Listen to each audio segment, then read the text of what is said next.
की हा काही या वर्षाचा प्रॉब्लेम नाही.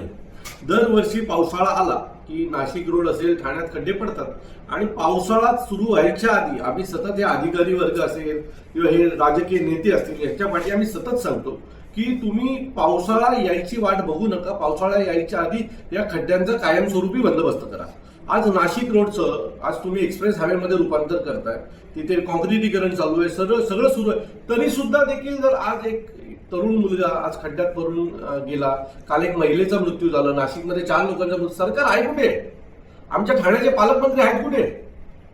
आज जर एवढ्या लोकांचा मृत्यू होत असेल आणि तरी सुद्धा जर पालकमंत्र्यांना जाग येत नसेल, सरकारला जाग येत नसेल, बांधकाम मंत्र्यांना जाग येत नसेल, तर आम्ही प्रश्न कोणाला विचारायचे की तुम्ही फक्त खासदार आणि आमदार बोलण्याच्याच पाठी राहणार आहात?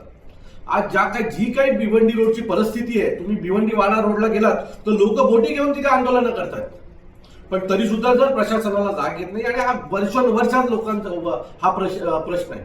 माझं नितीन गडकरींना विनंती आहे, तुम्ही मागे म्हटला होतात की भारतातले रस्ते अमेरिकेसारखे बनवणार. अहो, श्रीलंकेसारखे बनवा पहिले. अमेरिका खूप लांब राहिली. दरवर्षी पावसाळा आला की खड्ड्यांमध्ये किती कोटीचे टेंडर निघाले माहितीये का? आज काहीशे कोटींचं टेंडर खड्डे बुजवण्याचं निघालंय, तरी जर खड्डे बुजत नसतील, तरी जर लोक खड्ड्यात पडून मरत असतील तर हे टेंडर काढतात आणि त्यातनं कामं करतात की डायरेक्ट पैसे वसूल करून घरी घेऊन जातात. आमचा आरोप आहे की ज्याला हे टेंडर मिळालंय त्याने की नक्की काम करतो की नाही खड्डे बुजवायचं. कारण जर नाशिक ठाण्याला जर तुम्ही ठाण्यापासून पाहाल तर पोलीसवाले खड्डे बुजवतात, मग ज्याला टेंडर मिळालं तो काय करतोय? सो असे अनेक प्रश्न आमच्या समोर आहेत. आमचे पालकमंत्री गायब आहेत.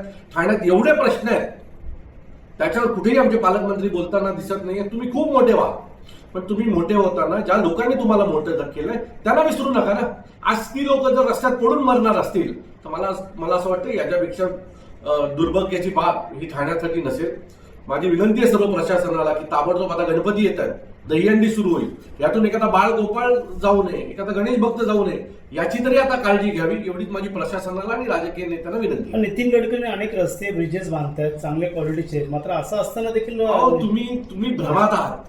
जेवढे रस्ते बांधले गेलेत ना, तुम्हाला मी सांगतो, समृद्धी महामार्ग बांधला गेला त्याला टोल आहे. आज नागपूरला जायला आम्हाला 1800 रुपये टोल द्यावा लागतो. काय सरकारने आमच्याकडनं टॅक्स वसूल करतात, त्या पैशांना आम्हाला काय दिले? तर त्या पैशांना आम्हाला काही मिळालेलं नाही. जेवढे मोठे एक्सप्रेस हायवे येत आहेत, मोठे रस्ते येत आहेत, प्रत्येक रस्त्याला टोल आलाय. आज ठाण्याला 5 टोलचा विळखा पडणार आहे पुढच्या काही दिवसात. ठाणेकरांना ते कळत नाहीये, पण पुढच्या काही वर्षामध्ये ठाणेकरांना 5 टोलचा आणखी विळखा पडणार आहे.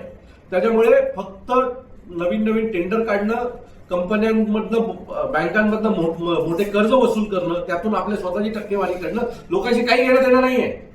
नितीन गडकरींनी फक्त जेवढे रस्ते बनवले ते सगळे रस्ते टोलचे आहेत. टोल व्यतिरिक्त आमच्या टॅक्स मधनं जे पैसे घेतात ना, त्यातून आम्हाला काही मिळालेलं नाहीये. आणि जे रस्ते बनले त्याची परिस्थिती अतिशय वाईट आहे. तुम्ही आत्ता जो काही नाशिक ठाणे मुंबई रस्ता जो बनतोय ना, जाऊन एकदा बघा त्याची परिस्थिती काय.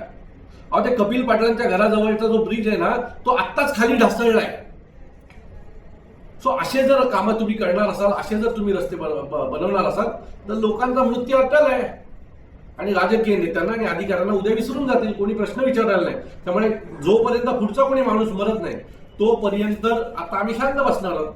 त्यामुळे काही अपेक्षा नाहीये. फक्त एवढंच की जे टेंडर खड्डे बुजवण्याचे जे काही मोठे टेंडर निघाले काही कोटींचे, त्याचं नक्की होतंय का, त्याचे पैसे कोणी खाल्ले, याच्याकडे आता लक्ष देणं खूप गरजेचं आहे.